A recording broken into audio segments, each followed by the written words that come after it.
Loving, gracious Heavenly Father, thank you, Lord, for this wonderful time, this precious time that you alone have given us, Father. Thank you that you gave us the desire to look deeper into your word so that, Lord, we can behold you and know you. You alone have given us that word and you have given us that desire. And, Lord, you are giving us this time together. Everything is your provision, everything is from you and through you and to you, Lord Jesus. Cleanse us again with your blood and flood our hearts with your Holy Spirit and give us your word from heaven, Father, and write your word on our mind and hearts. And Lord, make us more like you so that, Lord, we can know you ever more deeper and change us and transform us, Lord. Thank you, Father. Thank you. In Jesus' precious, sweetest name we pray. Amen. Amen.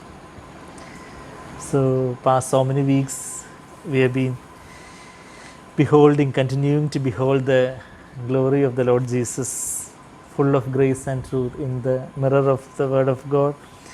And we were seeing how our precious beloved Lord is a perfect high priest, and he is a high priest who was perfected, who was made perfect. Hebrews 7:28.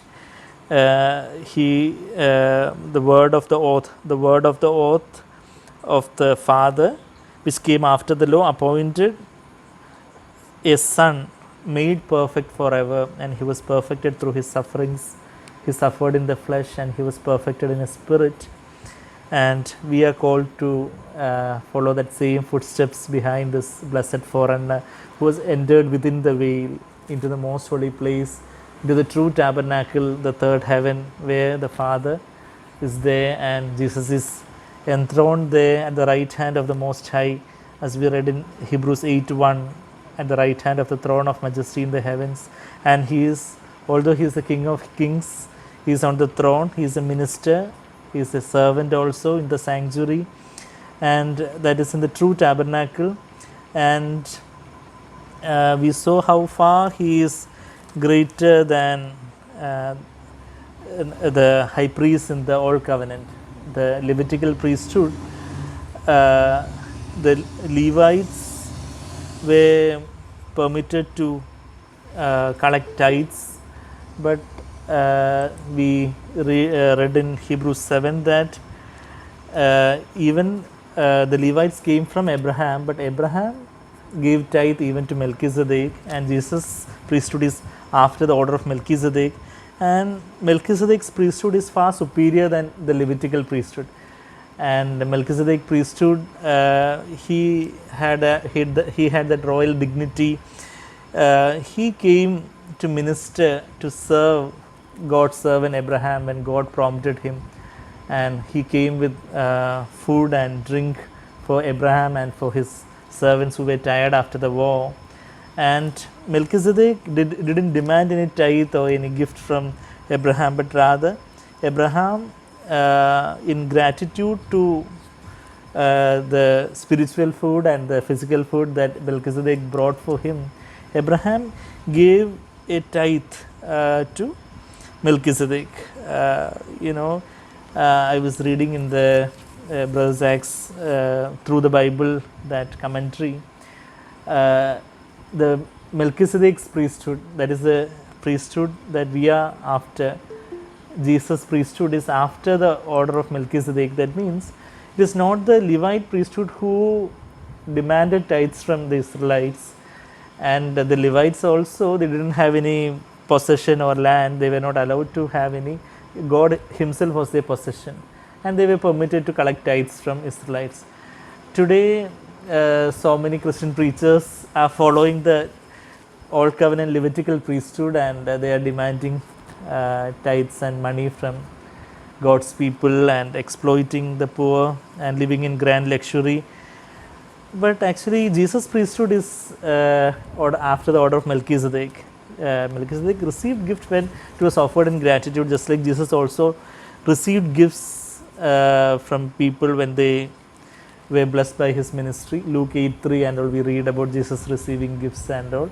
And even Paul the apostle also received gifts from the church at Philippi and all, we read in Philippians chapter 4 and all, but they never expected or demanded, and also they were all the more interested in the benefit that those people would get by giving the gift to the servant of God. That is what Paul says. Last week also I was seeing that verse in Philippians chapter 4, where how Jesus' priesthood is far superior than the Levitical priesthood. So Paul, who was also after the priesthood of Melchizedek, just like Jesus was, we are also called to be royal priesthood.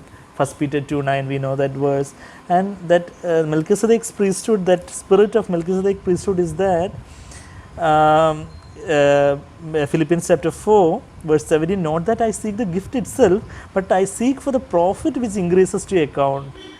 Increases to your account. Yeah, how that would bless you, how God would honor you like that. Paul, there also Paul was concerned, although Paul himself was in prison. He is saying that verse 18, but I have received everything in full and have an abundance. The attitude that the mighty apostle had, the humble apostle had. Even when somebody is offering gift, he is telling that I do not seek the gift itself, but I seek for the profit which increases to your account. And also he is saying, I have received everything in full and have an abundance. Philippians 4:18, I am amply supplied. God is meeting all my needs. Don't worry, having received from Epaphroditus what you have sent, that is a fragrant aroma and acceptable sacrifice, well pleasing to the Lord. And he is telling, my God shall supply all your needs. He in prison, he is telling that God has already met all my needs. You have already sent once or twice. No need for further sending.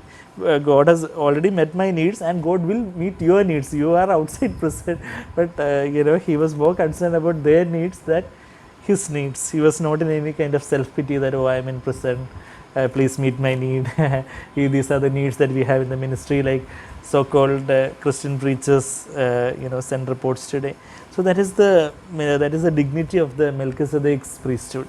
And Jesus was after the order of Melchizedek, and that Jesus inaugurated this new covenant. He is the mediator of this better covenant on better promises. If Hebrews chapter 8, coming back to Hebrews chapter 8, there we read in verse 6, a more excellent ministry. We saw that from 2 Corinthians 3. I myself was so excited when I myself, when we share the word of God itself, how the Holy Spirit illumines all the more further, and such a glorious life that God has called us to, and how much we need to press on to that perfection, that Christ-like maturity, where we can humble ourselves to the utmost and receive the fullness of the Spirit, receive that indestructible life through the Holy Spirit.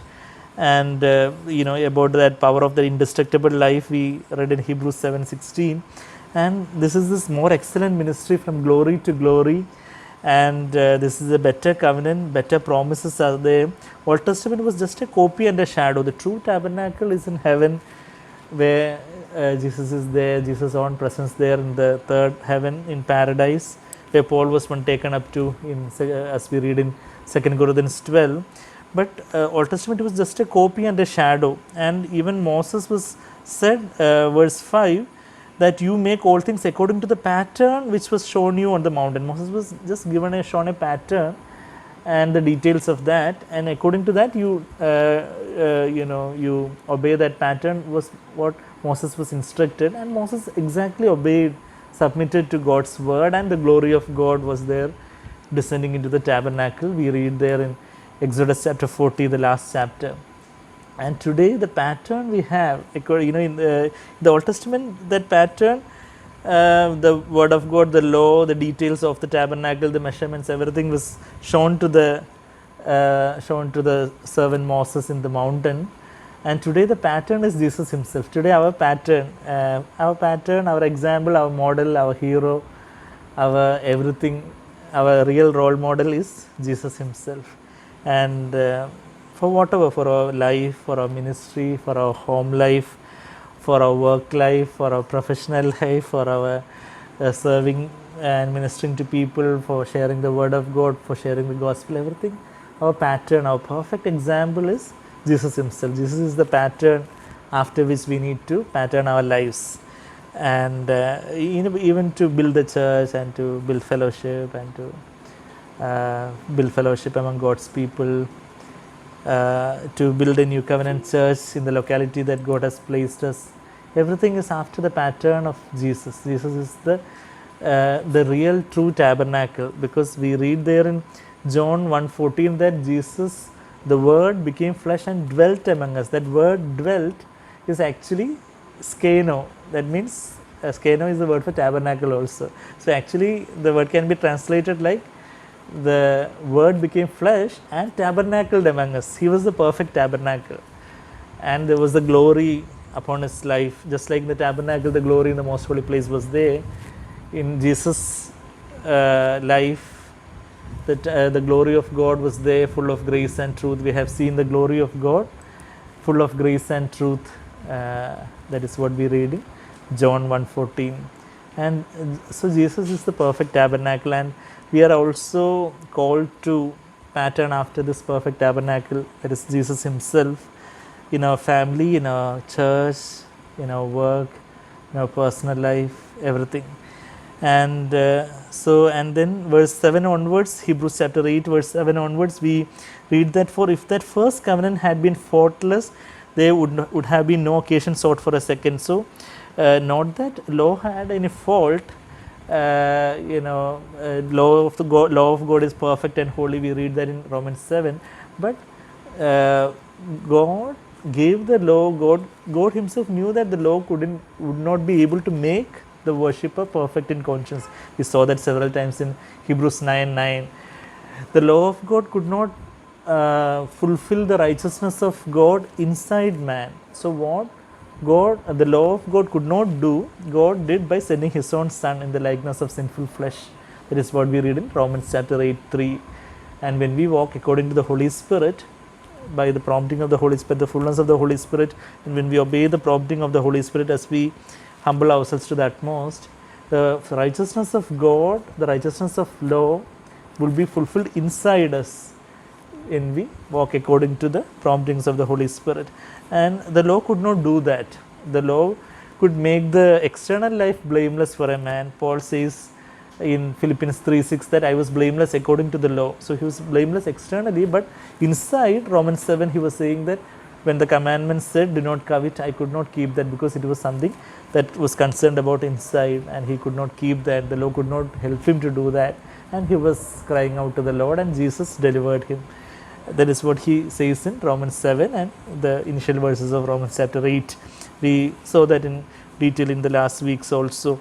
And so, it is not like, the same example that Brother Zach used there.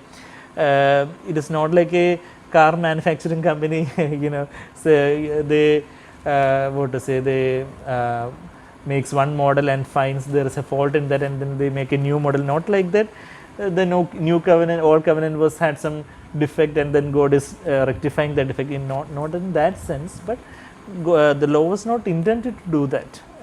The law, God himself knew that, and God gave the law so that man can know that in his own strength. For 1500 years, the Israelites tried to keep the law, and they could not. And even the greatest saints in the Old Testament, how they terribly fail to obey God. Even John the Baptist, the greatest of the Old Covenant saints, according to Jesus' own words in Matthew 11:11, the greatest of men who was born among men, born of women, that was John the Baptist. He was doubting whether Jesus is the Messiah when he was imprisoned. When there was a trial and adversity, he expected a miraculous deliverance, John the Baptist, and when that didn't happen, he was doubting whether Jesus was the Messiah. He was in unbelief. So the law of God could not give him that faith to endure in that adversity.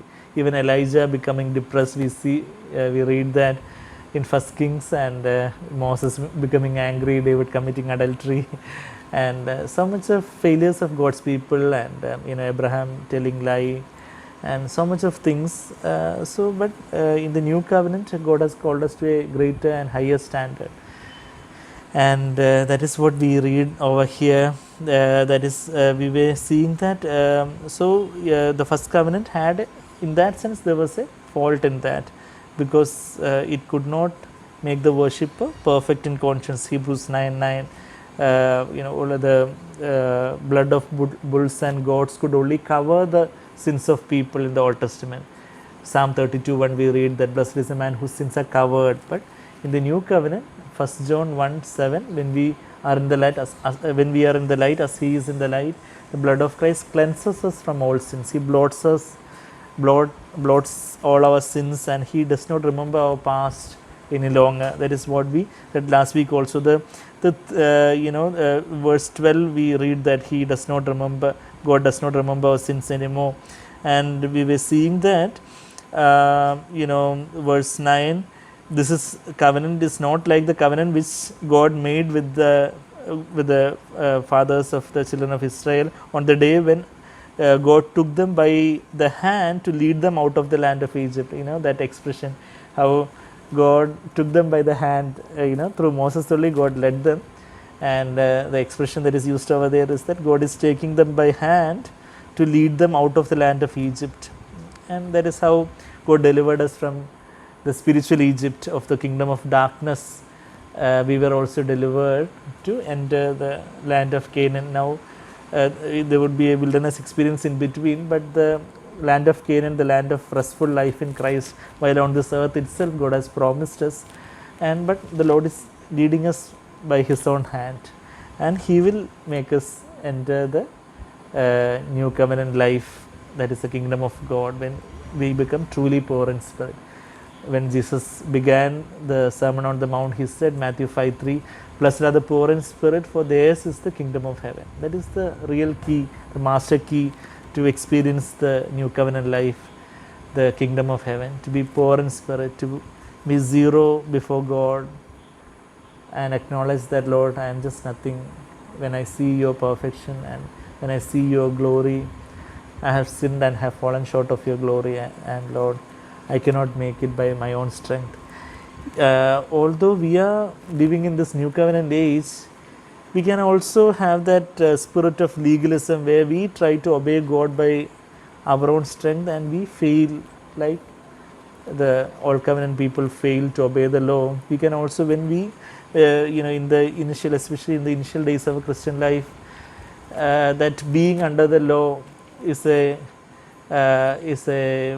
experience for all Christians also, because we have this tendency in ourselves to try to obey God when we see the high standards of the new covenant, the commandments of Jesus in the Sermon on the Mount, and against anger and lust and anxiety and judging others and not seeking honor of people and not loving money.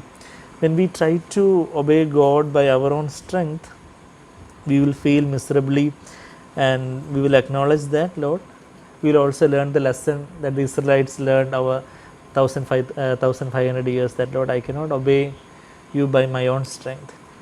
I am just spiritually impotent to produce Jesus in my spirit. You alone has to give me the power of the Holy Spirit. The Holy Spirit has to come upon me, Lord, so that I can produce Jesus in me. Just like the Holy Spirit came upon Mary and produced the life of Jesus inside her womb, the Holy Spirit has to come upon us and empower us.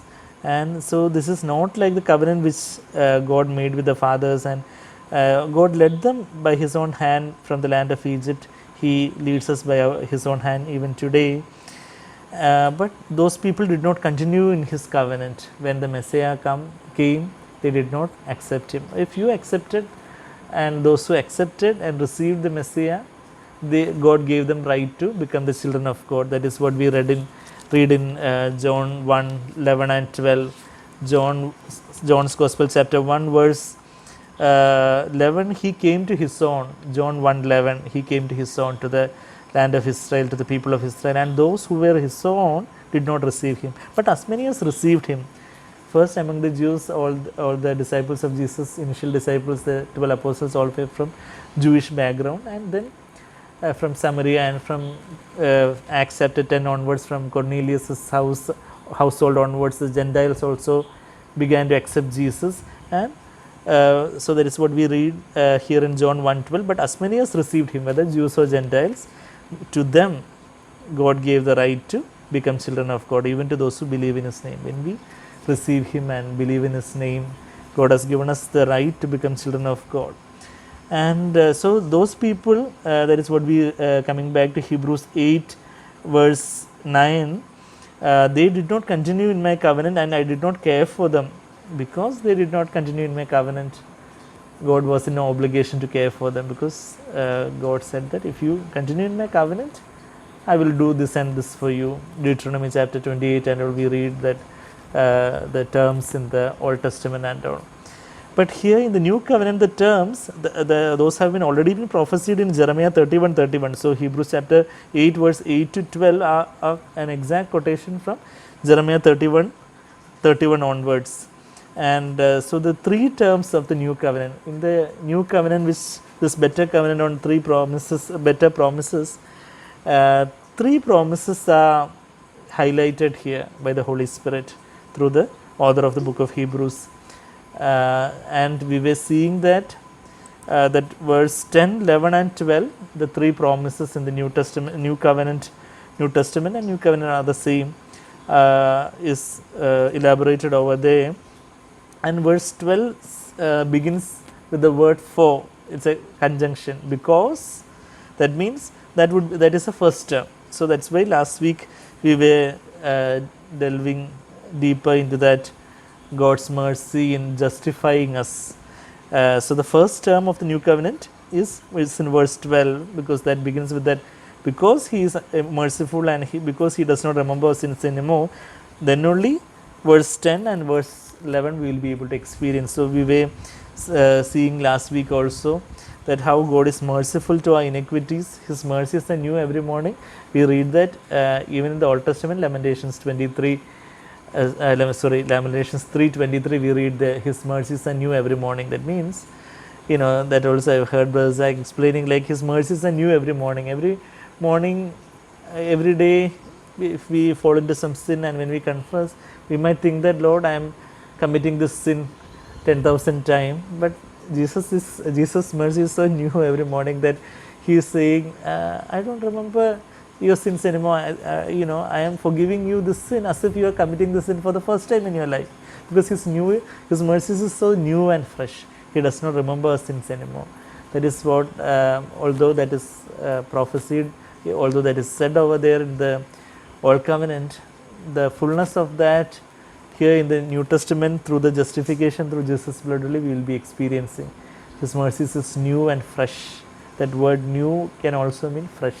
His mercy is so fresh, as if every time we fall into some sin and we confess to the Lord is forgiving us as if He is forgiving for the first time, because He has blotted out all our past sins. Hebrews 8:12, for I will be merciful to the iniquities and I will remember their sins no more. I will not remember. Not that God forgets, not that God has a bad memory or anything, but He chooses not to remember. The only condition when God chooses to remember it back is when we fail to forgive others. That is what we read in Matthew 6:14 and 15, that if you forgive others, my heavenly Father. We turn to that verse in the Sermon on the Mount, Matthew chapter 6, verse 14 and 15. For if you forgive others for their transgressions, your heavenly Father also will forgive you. If you forgive others, your heavenly Father will forgive you. We can understand that. But then Jesus says the converse also. He is explaining, elaborating further. But if you do not forgive others, then your heavenly Father will not forgive your transgressions. It is maybe very difficult for us to accept that, but that is what the Word of God says. If we do not forgive others, then if we do not forgive others, and that grudge and bitterness is there, the root of bitterness is growing into hardening of our hearts, and we harden our hearts, and we do not want to forgive other people. We entertain that grudge and bitterness against other people. We keep on hardening our hearts, and then there can come a point where we will cross the red line and we can lose our salvation. Even from Hebrews chapter 6 and Hebrews chapter 10 says about that hardening experience and the probability of losing the salvation and all. And God, if we do not forgive others, God will give us empty number of chances. But if we still continue in that, and if we die in that condition, the word of God, Jesus himself said, our heavenly Father, he is not saying that to the unbelievers, because he says your Father. He is actually, the Sermon on the Mount, he began to say to his disciples, Matthew 5, Matthew chapter 5 verse 1, his disciples came to him when he went upon the mountain, and after he sat down, his disciples came to him, and he opened his mouth and began to teach the disciples, and he is saying, your Father will not forgive.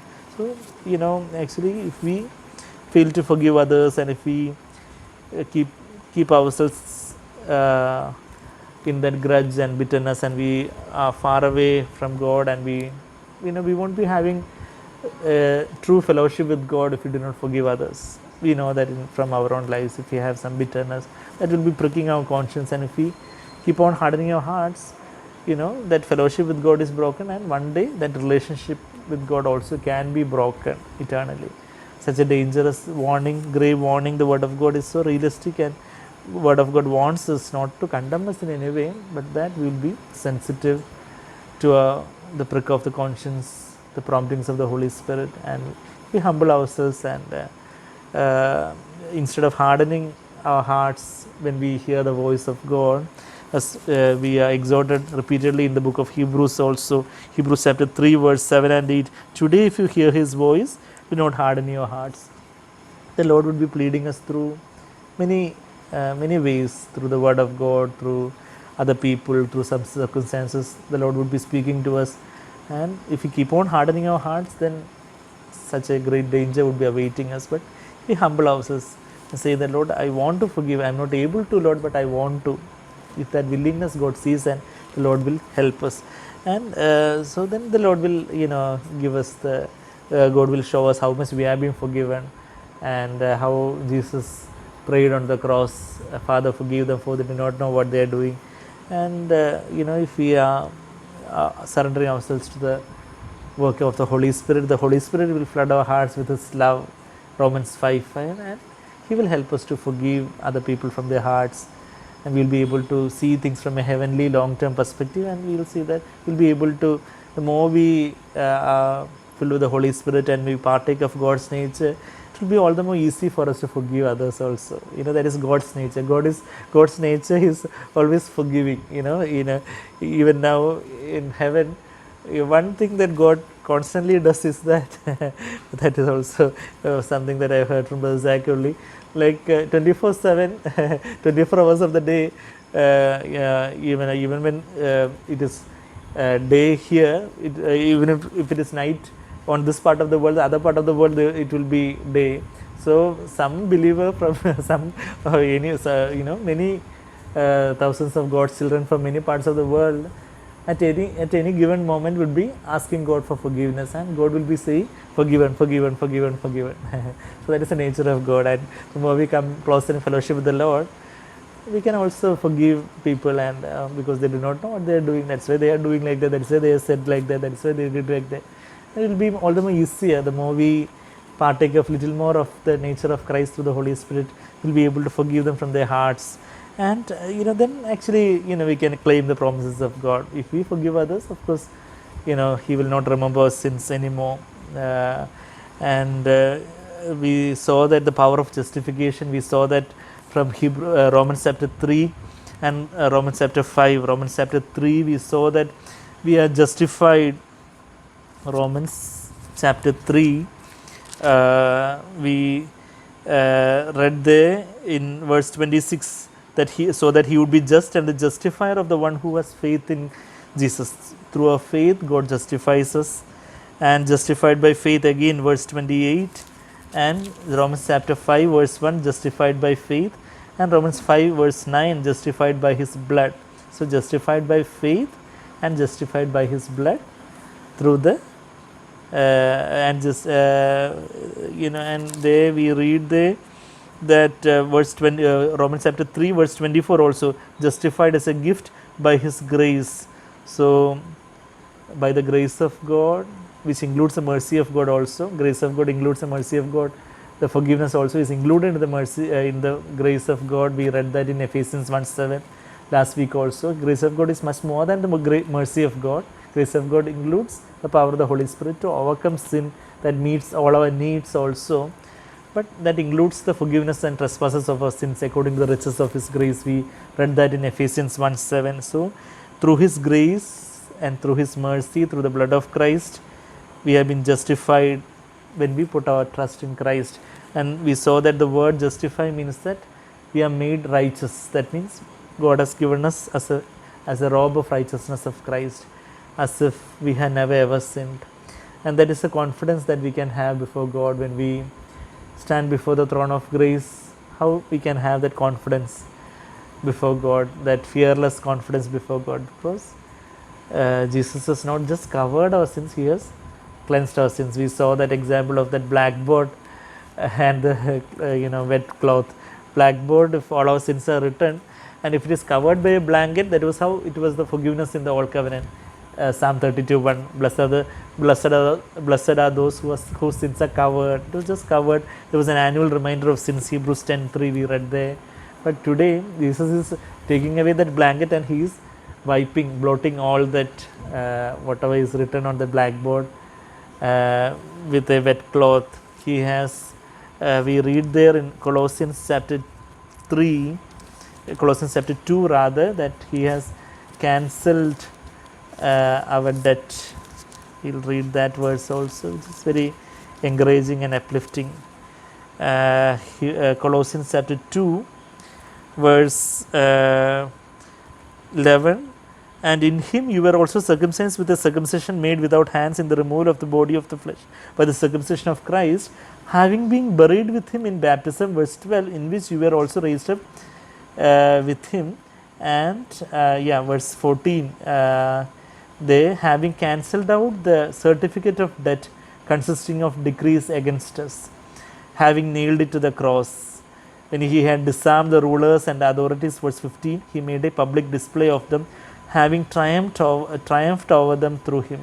So Jesus has cancelled the certificate of debt.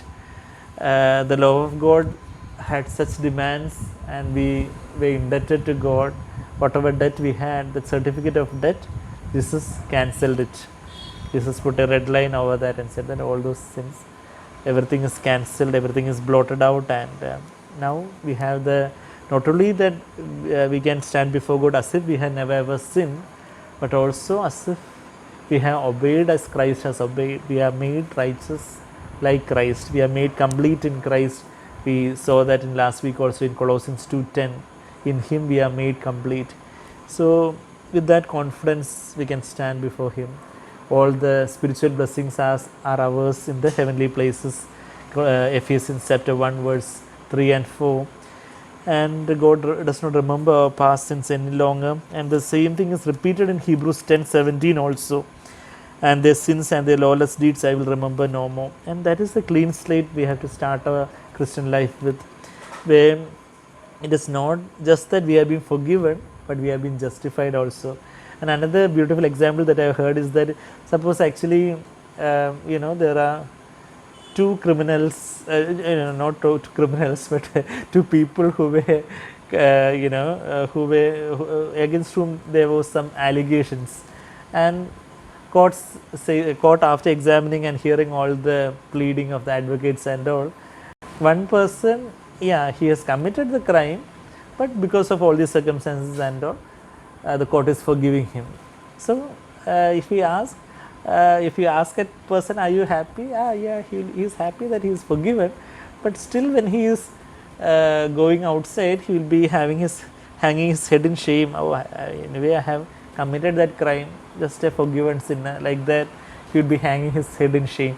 But suppose the court is saying to the same person or to the another person, if the court is saying that although these allegations are against you, the court has found that you haven't committed the crime, you are acquitted, you haven't committed, this is a false allegation, you are free, then he will be holding his head straight and he will be walking away. This is the lifter of our head. We saw that yesterday also. Psalm 3:3. Jesus is the glory and the lifter of our head. That means actually, not just that we have been forgiven, but God is seeing us if we have never sinned at all. That is the power of justification. That really gives us such a confidence and boldness before God. We can boldly approach the throne of grace.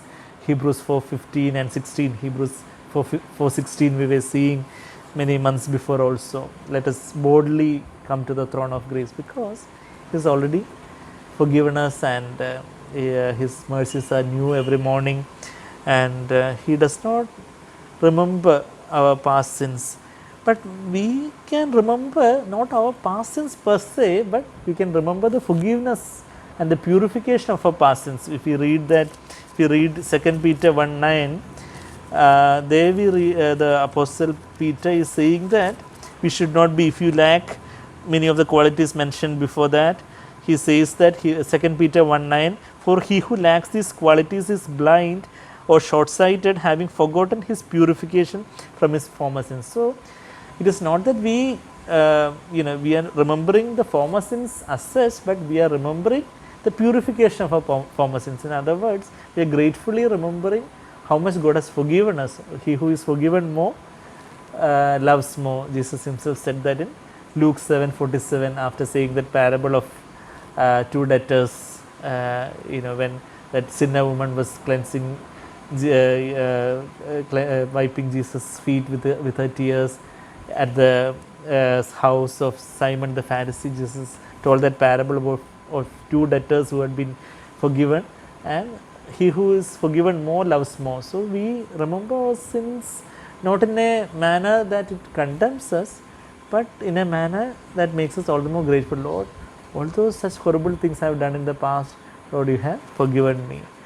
And we remember our past sins in that gratitude, not in a manner that condemns and makes us guilty again. The Satan always wants us to put discouraging thoughts into our mind. With the fiery missiles of the evil one, we read that in Ephesians 6.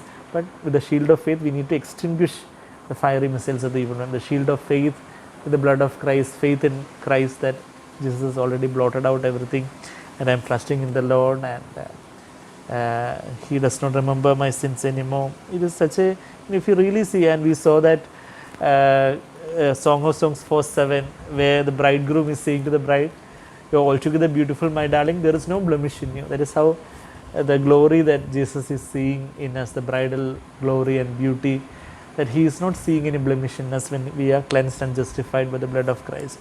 And with that foundation, that is actually in the foundation, actually we saw that in Hebrews 6:1 also, the repentance and faith, instructions about washings and laying on of hands, all are in the foundation of Christian life. So the foundation, even in the new covenant, Hebrews 8:12, that justification, it is not just the forgiveness, but a deeper meaning is there for justification. And but actually that is just the foundation, but we need to build the superstructure also. That superstructure, we saw that in Hebrews 6:1 and 2 also, the elementary teachings, or the milk of the word of God, as Hebrews 5:12 says about that, milk or elementary teachings or the foundation, all are in one category, all are synonyms. Then the solid food, word of righteousness, verse 13, Hebrews 5:13, and then pressing on to maturity, that is the superstructure. The elementary principles of the oracles of God, that is Hebrews 5:12, elementary principles of the oracles of God, that is milk, that is the basic food, milk, and foundation, these are the synonyms. And on the other hand, there is solid food, verse 13, verse 12, solid food, verse 13, word of righteousness, and verse 6, the superstructure, which is the pressing on to maturity. And we saw that the pressing on to maturity is through suffering, because Hebrews 5:8 and 9, we saw that Jesus, the forerunner, has suffered in the flesh. That means He died to His own will, and he was made perfect in his spirit. He was, when he died to his own will, when he humbled himself and died to his will, he was empowered by the Holy Spirit, in his spirit by the Father, and he was made perfect and more complete. He grew in wisdom. We saw that in Luke 2 verse 40 and all.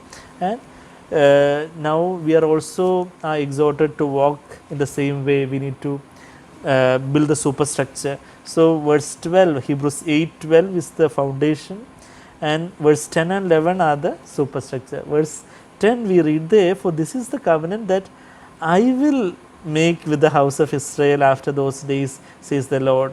I will put my laws into their minds. One blessed thing that I have heard from Brother Zach many a time is that this, the contrast of I will in the new covenant versus you shall and you shall not in the Old Testament. In the 10 commandments it is you shall do this, you shall not do this, you shall honor your parents, you shall not commit adultery, you shall observe Sabbath, you shall not take the name of the Lord in vain. So it is basically you should and you should not. Thou shalt and thou shalt not. That was the pattern in the Old Testament. That was the law. But the grace, that is the new covenant, grace came through Jesus, John 1:17. And Jesus is saying, I will do that. You in yourself are totally impotent to do that. You are incapable of obeying my standards, reaching up to anywhere near my standards, but I will do that. To tell the example of a husband-wife relationship, the law was a very strict hard taskmaster who was saying that you should prepare the breakfast at 8 a.m. not 8:01. That perfection. But the law wouldn't. Law as a husband wouldn't help the poor wife, that is the believer, to obey the demands. But Jesus is the blessed husband. When God, when Jesus died, we were also made to die to the law. Last week Sister John was telling us about that 3 spiritual marriages from Brother Zach's illustration.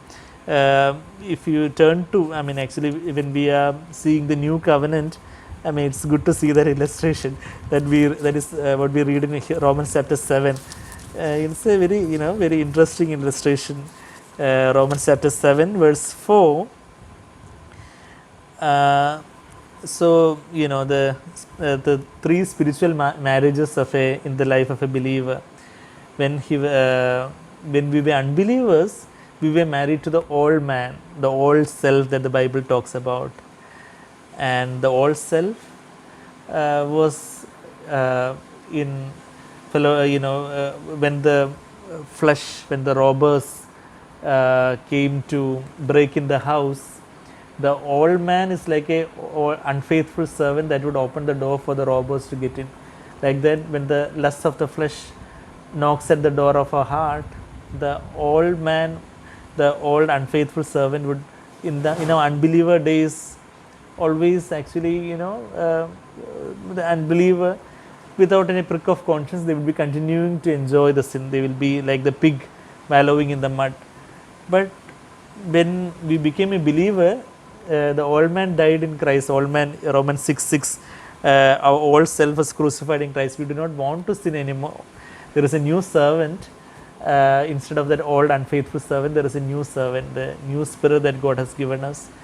But actually, then also, if we try to, it is like after, the marriage with the old man was there, then when we become believers, thinking that, we are married to Christ, we can unfortunately, unknowingly, end up in marrying the wrong person, that is the law, who looks exactly perfect and very, very righteous and all, but he is the law. He does not help us in obeying God at all. It is just the initial phase of a Christian life where we struggle to obey by our own strength, and we fail and fail and fail. But what we need to realize is that Romans 7:4, therefore my brethren, you were also made to die to the law through the body of Christ, so that you might be joined to another, to him, that is to Jesus, who was raised from the dead, in order that we might bear fruit for God. If we need to bear a fruitful life and a fruitful ministry for God, we need to be married or joined to Christ. And for that, we need to die to the law. We need to die to the law means we need to die to ourselves with regard to our attempts and struggle to obey God's commandments. And when we say that, Lord, I cannot do anything of myself, just like Jesus said, I cannot do anything of myself unless it is something I see my Father doing. John 5:19 and 20. If actually this raining here, are you able to hear me? If it is too much of raining, then I might be able. I might have to go downstairs and speak. In case you are not able to hear in between, you can tell me. Yeah. So what I was trying to say is that in the law, we will be trying to obey God by our own strength, but actually, the Lord is asking us to die to the law. When we take up the cross every day, when we die to ourselves, we are dying to the law, so that the Holy Spirit floods us and we can be joined to Christ. We can be one spirit with the Lord, to the Lord Jesus Christ, so that we can bear the fruit of the Holy Spirit. That is what we read there in Romans 7:4. Not only the fruit of the Holy Spirit in our life, but also the fruit of the Lord in our ministry also. So that is Romans 7:4. So in the law, it is you should do this, you shall not do this, and we are made to die to the. When Christ died, we also died in Christ. So that marriage relationship with the law is broken in that sense. Where one person has to die. There we read in Romans 7 that while Romans 7:3. So then, if while her husband is living, she is joined to another man, she shall be called an adulteress. So if the husband dies, she is free from the law. So that means actually either the law has to die or we have to die. The law of God cannot die. He doesn't have, just like the law of God is perfectly healthy. But what God in His wisdom did is that He made us to die in Christ. When Christ died, when in our practical life, if we take the position of dying to ourselves and humbling ourselves, then we are died to the law, and so that the Holy Spirit can flood our hearts and we can be married to Christ. We can enjoy that marriage relationship with Christ. And in this marriage relationship with Christ, God says, Jesus says, I will do everything for you. You just be with me. Take my yoke and learn from me, and I will help you to obey God's commandments. It's just like a father saying to the child, I will make you write perfect, good alphabets. If you write of your own, you will be scribbling and you won't be able to write properly. But I will hold your hand and I will make you write. And that is what we read here in verse 10. We were seeing from Hebrews chapter 8 that in the new covenant, it is the Lord who is the author and finisher of our faith. Hebrews 12:2, the same thing we read there. There also we read that Jesus is the author. Author is somebody who writes something. So He is the one who has started to write faith in our hearts. When we became born again, Jesus is the one who started to write faith through the Holy Spirit in our hearts, and He will finish it. He is the author and perfecter of our faith. That is what we read in Hebrews 12:2. And what is He writing? He is writing the Word of God on our hearts and in our minds and in our hearts. That is what we read here in Hebrews 8:10, that I will make, this is the covenant that I will make with the house of Israel after those days. I will put my laws and I will write them on their hearts. I will be their God. You shall, and then again I will, verse 12, I will, that repetition of I will, that God will do. This verse about this prophecy about the new covenant. Even in the Old Testament, one verse, Ezekiel chapter 36, actually to me, that was a verse that the Lord caused me to be born again more than 21 years ago. Ezekiel chapter 36, there is a similar prophecy about the new covenant. Jeremiah 31 onwards, we were seeing that from Hebrews chapter 8-9 onwards. And here in Ezekiel chapter 36 also, this wonderful promise about the New Testament, new covenant is promised over here. There, we read there in verse 25 onwards that I will sprinkle clean water on you. There, if you read from Ezekiel 36 verse 23 onwards, I will vindicate the holiness of my great name. I will take you from the nations, verse 24. And then verse 25 onwards, then I will sprinkle clean water on you and you will be clean. I will cleanse you from all your filthiness and from all your idols. There is a cleansing, not the covering as in the Old Testament. Although this is in the Old Testament, this is a prophecy about the new covenant that Jesus is establishing through us, establishing with us. I will cleanse you from all your filthiness and from all your idols. And there, verse 26, moreover, I will give you a new heart and put a new spirit within you. He gives us a new heart. That means a new spirit. The spirit which was dead in our sins and transgressions, Ephesians 2:1. God is replacing that with a new heart, new spirit. And He is giving a new spirit also. That means the Holy Spirit within you, not upon us as in the Old Testament, but within us. And I will remove the heart of stone from your flesh. That was the dead spirit, and He is giving us a heart of flesh. That is the sensitive spirit with the sensitive conscience. And verse 27, I will put my spirit. Here also, one key thing that we read here in the new covenant is that Jesus is the author and finisher. He will do that. To obey the word of God when we find ourselves totally incapable. We can, when we read, rejoice in the Lord always, or do not be anxious for anything. And when we see the high standards of the word of God, of our own we cannot obey that, but we can just humble ourselves to the utmost and say that, Lord, be it unto me according to your word, as Mary said in Luke 1:38. And the Holy Spirit can flood our hearts, and the Holy Spirit will help us to obey. That is what we read in Ezekiel 36:27. I will put my spirit within you. That is the new covenant promise. In the Old Testament, the Spirit was not given within. From the innermost being, rivers of living water could not flow in the Old Testament. That is what we read that in John 7:37-39. In the Spirit was not given in that way till that time, because Jesus was not yet glorified. But because Jesus' blood cleanses our hearts, now the way to the most holy place is open. The veil is rent, and the Holy Spirit is coming within our spirit and residing in our spirit.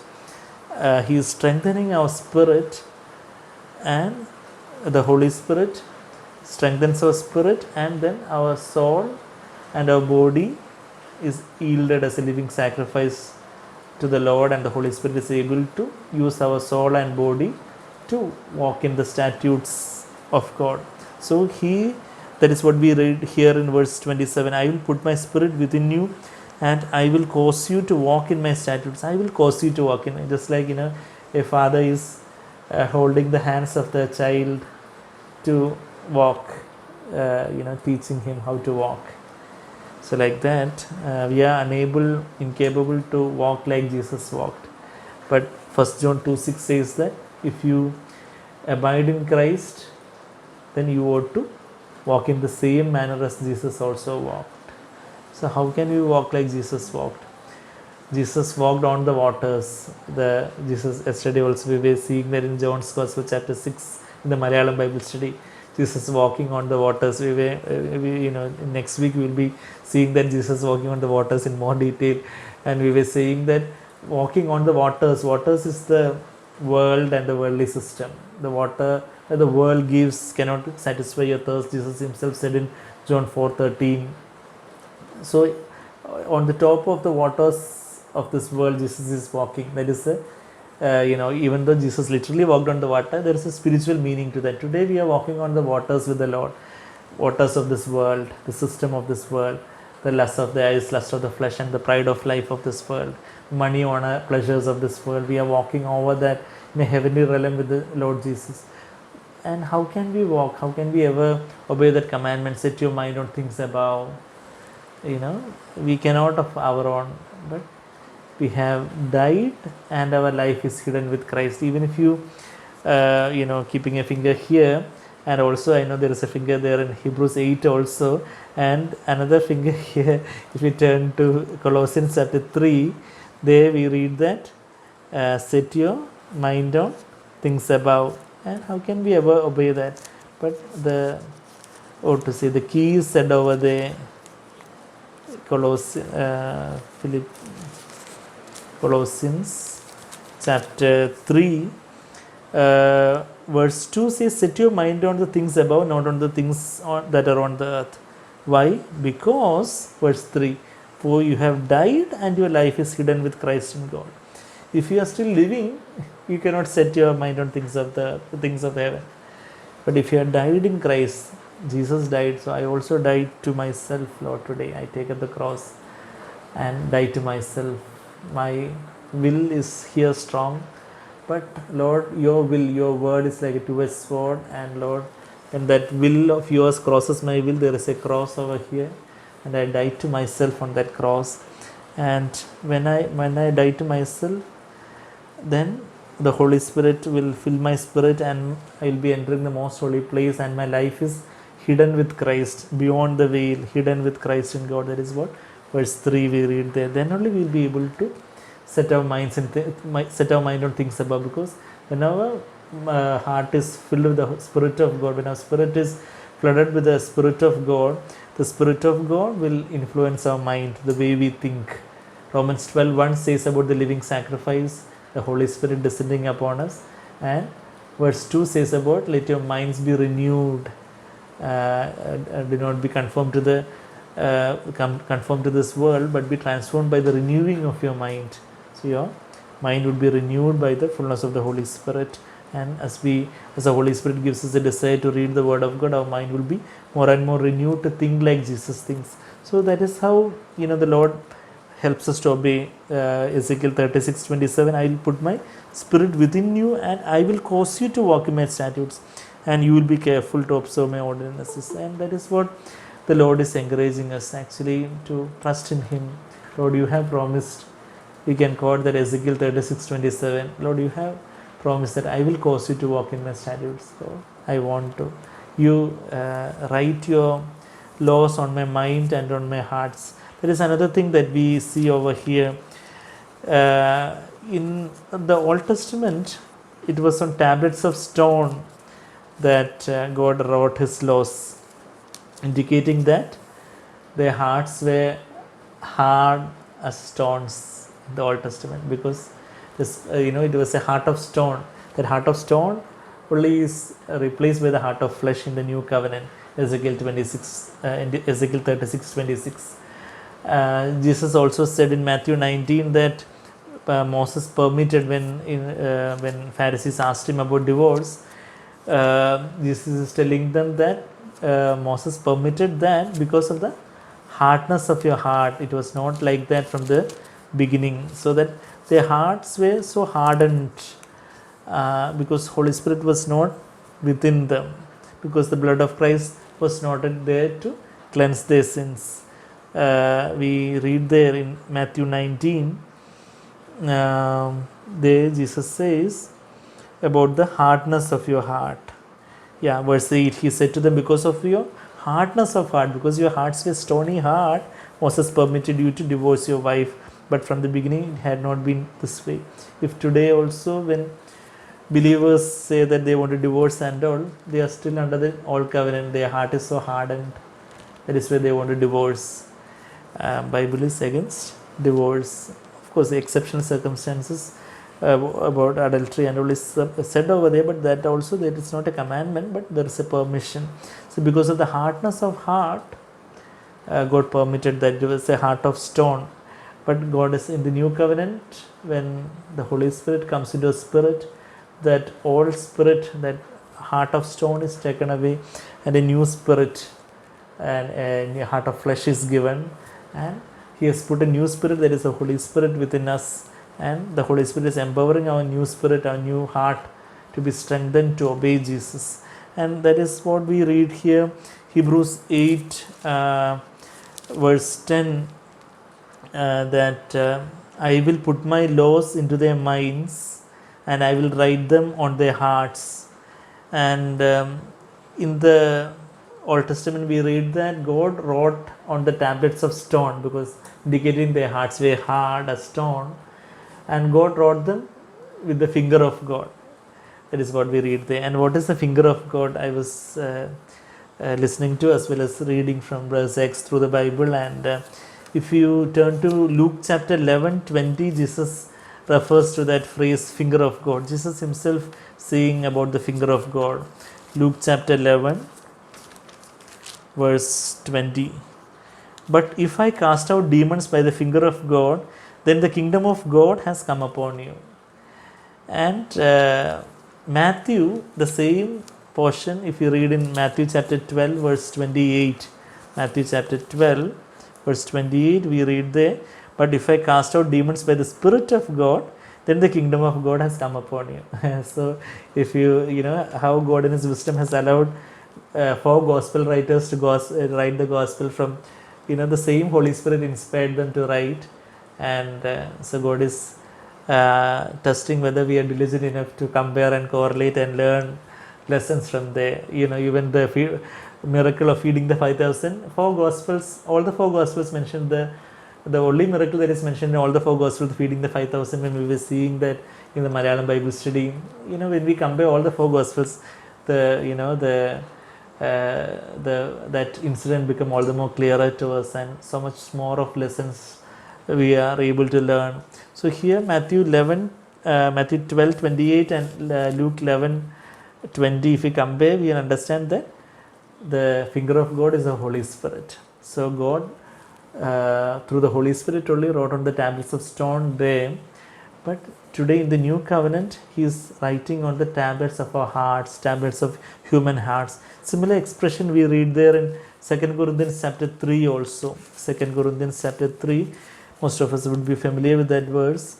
2 Corinthians 3 only we saw that excellent ministry in the new covenant. And here 2 Corinthians chapter 3 verse 3, verse 2 and 3, you are our letter, the Corinthian Christians, Paul's spiritual children, you are our letter written in our hearts, known and read by all men, being manifested that you are a letter of Christ, cared for by us, written not with ink, but with the Spirit of God. The finger of God, it is the Spirit of God, Spirit of the living God, not on the tablets of stone, but on the tablets of human hearts. So in the apostles' hearts, as well as in the believers' hearts, Jesus is writing, the letter of Christ is being written by the Spirit of God, and it is manifested and read by all. As we usually say, our life is the 5th gospel. All the 4 gospels, many people are not interested in reading the four gospels, but they are very keen and interested and curious to read the 5th gospel, that is our life. And they should be able to read the letter of Christ in our lives. When Christ is the author, He is the author and perfecter of our salvation, of our faith, and He has begun a good work in us, and He will perfect it if we cooperate. Philippians 1:4 and 6 says about He who has begun a good work in you will perfect it until that day. I am confident of these very things to the Philippians, Paul is saying. But God will God be able to perfect it in everyone, every believer? We read about the 100-fold harvest and the 60-fold harvest and the 30-fold harvest. If you are wholehearted, even if we are the weakest believer, if we are wholehearted and sincere, Jesus will be able to perfect it. He is the perfecter of our faith. He will finish it. But if we do not cooperate with God, it is just like that example of the father trying to hold the son's hand and trying to write. If the son is struggling and he is not allowing the father to write, and again it will be scribbling only. So like that, when we try to manipulate by our own strength, just like Abraham by his own strength produced Ishmael and produced so much of confusion to the world even today. But if we by our own fleshly strength try to help God by doing so many things from our own clever bright ideas without consulting God, without the prompting or the leading of God, we'll be producing so much of Ishmaels and even preventing will be causing obstacles to the work of God. And God wants us to die to ourselves, die to the law, so that we can be filled with the Holy Spirit, to be joined to Christ in one spirit with Him and produce fruit. In that marriage with Christ, the fruit, the children, is the fruit of the Spirit. When we are married to the flesh, when we are yielding to the flesh, the deeds of the flesh would be there. Galatians 5 19, 20, 21 says about the deeds of the flesh. When we are yielding to the flesh, the great battle between the flesh and the spirit is mentioned over there in Galatians 5:17. And if we are yielding to the flesh, the deeds of the flesh, that's, if we are yielding to the flesh, the children that would be brought in union with the flesh would be, what all would be the anger outbursts and factions and frictions and all those things we read there in Galatians 5:19, 20 and 21. But if we yield to the Holy Spirit, the fruit of the Holy Spirit is love, joy, peace, patience, kindness, goodness, faithfulness and faith, gentleness and self-control. We read that in Galatians 5:22 and 23. So the Lord wants us to be married to Christ and produce the fruit for the glory of the Lord, fruit of our life and fruit of our ministry. Fruit of our ministry is to bless others through our life. And so He will put His laws into our minds and write them on our hearts. Again, what I was hearing Brother Zach saying, that just like the 2 tablets on which the 10 commandments were written, now here the 2 tablets are our mind and our heart. Our mind and our heart. And these about these 2 tablets we read there in Philippians 2:13 also. Then we would be able to understand better. That is what I learned from Brother Zach also. It's very interesting to see the correlation of the scriptures. What are this? What does writing in our mind and writing on our heart, putting our law in our minds and writing on our hearts, what do they mean? If you come to Hebrews chapter 10, there it says that writing on our minds also. Hebrews 10:16 says that, Lord, I will put my laws upon their hearts and on their mind I will write them. So the Lord is writing on our minds and He is writing on our hearts. So Philippians 2:13 we read there, for it is God who is at work in you. That is, through the Holy Spirit only God is working in us, because the Holy Spirit is the person of the Trinity that is residing in us. The Father and the Son are in the third heaven. So God is at work inside us, both to will and to work for His good pleasure. That to will, that word thelo, the Greek word thelo means to will, to have in mind, to be determined, to purpose, to desire, to wish, to take delight in. When the Lord gives us the desire and the passion, Lord, I want to obey. It is the Holy Spirit who has given us that desire and passion. The Holy Spirit is residing in our spirit, and the Spirit is renewing our mind all the more to desire after, to desire and to delight in God's, to do God's will. In the Old Testament, Psalm 40 verse 8, David says, I delight to do your will, O Lord. But in the New Testament, Hebrews 10:5, when the same verse is quoted over there in Hebrews 10:5, Lord, I come to do your will, not just to delight, but I am doing your will. That is what Jesus says. So, that thelo, that means actually to will, the Holy Spirit only gives that desire and passion and eagerness and zeal in our minds to do God's will. That delighting and desiring to do God's will is there. All of us have that in various degrees at least. We want to please the Lord. That Holy Spirit only has given us. The Holy Spirit, the finger of God, from our spirit, by renewing our mind, Romans 12:2, when we read the Word of God, when we read the Word of God, our mind is renewed and the Holy Spirit is renewing our mind to think like God thinks, and we want to obey God's highest standards, to walk like Jesus walked. And then not only to have that desire, but to work for His good pleasure. That word is energio. That means to work, to effect, to display one's activity. That means to actually do.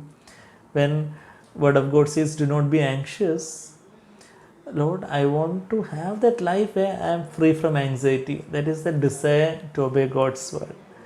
Or, Lord, I want to have a life where I am free from anger, free from lust, free from anxiety, free from judging others, free from the love of money, free from seeking the honor of people, free from going after the sensual desires and pleasures of this world. So that we have the Lord only is giving us that desire, that is He's putting and writing His laws on our mind. On one tablet it is being written, and the other tablet is a spirit, that is in our heart. Our heart means in our spirit itself, as we yield. That is the blessed example of Mary. Be it unto me according to your word. If we humble ourselves and say to the Lord, Lord, you write your, carve upon my heart the word that sets me free, is a song that some of you would be familiar with me. Be it unto me according to your word, and carve upon my heart the law, that the word the word that sets me free. The word of God sets us free, and the Lord has to carve upon our hearts, just like He wrote with fingers on Mount Sinai. The same Holy Spirit can write in our hearts. I have prayed to the Lord many a time that John 5:19 and 20 is my most challenging verses which I have seen in the entire Bible, where Jesus says, I can do nothing of myself unless it is something I see my Father doing, and whatever the Father does, these things the Son also does in like manner, and greater things than these the Father will show him, that you all may marvel. That is what John 5:19 and 20 says. And I have many times asked the Lord, you write that word upon my heart, let that word become flesh. In Jesus' life, word became flesh perfectly. John 1:14. The word became flesh. There, that word flesh doesn't mean that self-will meaning. There it means that it became a human form. That means actually in Jesus' spirit, the word of God was fully obeyed and fulfilled, and his life that was manifested. So the word has to become flesh in our own lives, meaning that word has to become part of our life. That means part of our spirit, so that in our soul and our body, that word would be manifested through our life. And how that word can become flesh in our life, if God is able to write that, if we struggle of our own, just like if there is somebody is drowning, and if we try to rescue that person, if that person is still actively struggling, then it would be very difficult to rescue that person. That person who is going to rescue also can drown to death, but that person has to be still, then only that person can be rescued. So we have to cease striving and know that I am God. Be still and know that I am God. Psalm 46:10. Then only the Lord would be able to write His laws. When we read the word of God, we can tell the Lord, write that upon my heart. Let that become part of my spirit. Let that word which are spirit and that are life. John 6:63. Flesh profits nothing, but the words that I have spoken to you are spirit and are life.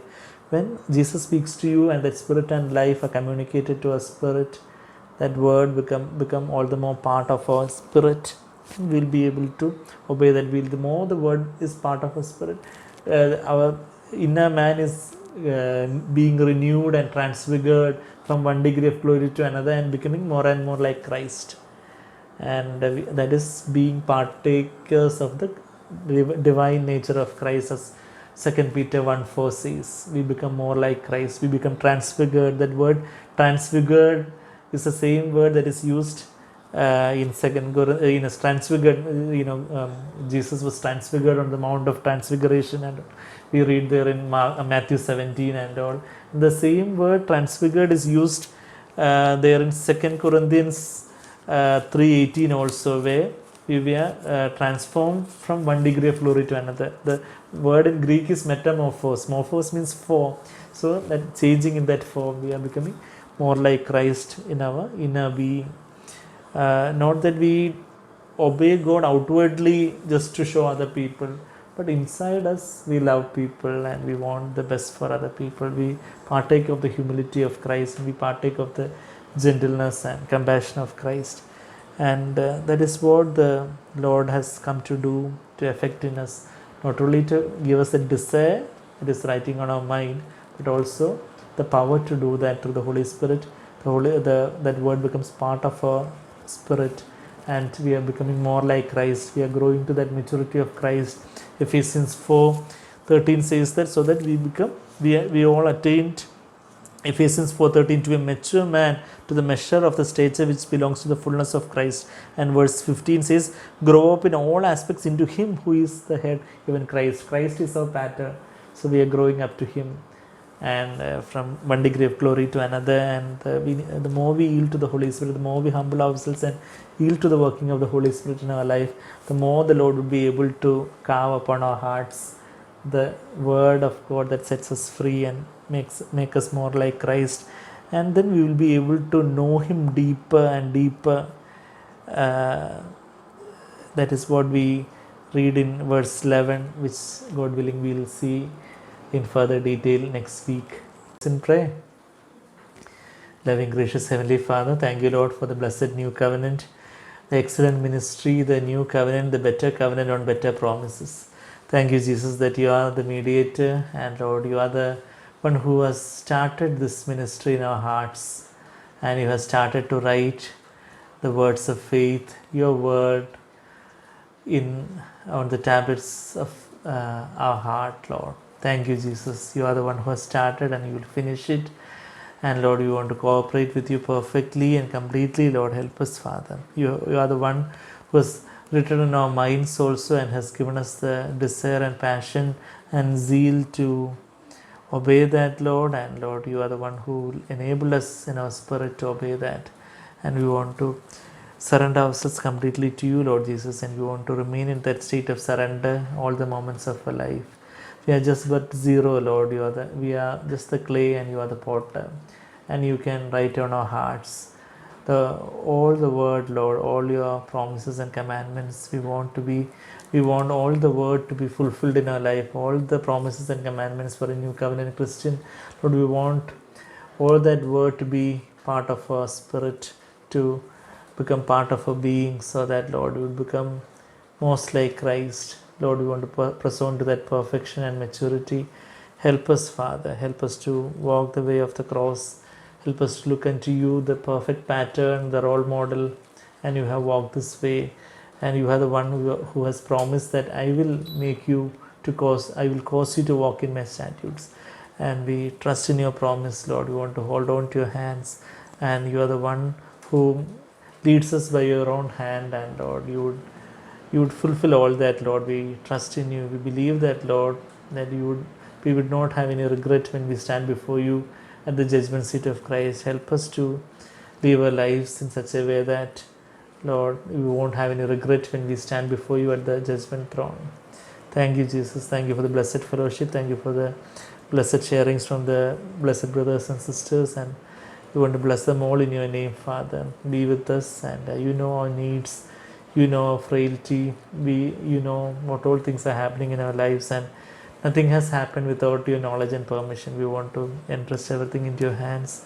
Let your name be glorified, and we pray for the whole world as well, Lord, as people are suffering because of the pandemic and various issues. And we pray that, Lord, your Spirit would move over the whole face of the earth and would gather your people unto your fold, and let your coming be hastened as we prepare ourselves through the Holy Spirit to become, to partake of more of your nature, to become like you, Lord Jesus, as the bride of Christ. Help each one of us, Father, and bless the church. And we pray that, Lord, your church would be refined, and all the money changers would be cast out from your temple, and all the deceivers would be exposed. And let your name be glorified, Father. Help us, Father, to play whatever role that you have given us in the body of Christ. Help us to function effectively through the power of the Holy Spirit. Yes, Lord. Thank you, Jesus. Thank you, Father. Thank you for hearing and answering our prayers. In Jesus' precious, sweetest name we pray. Amen.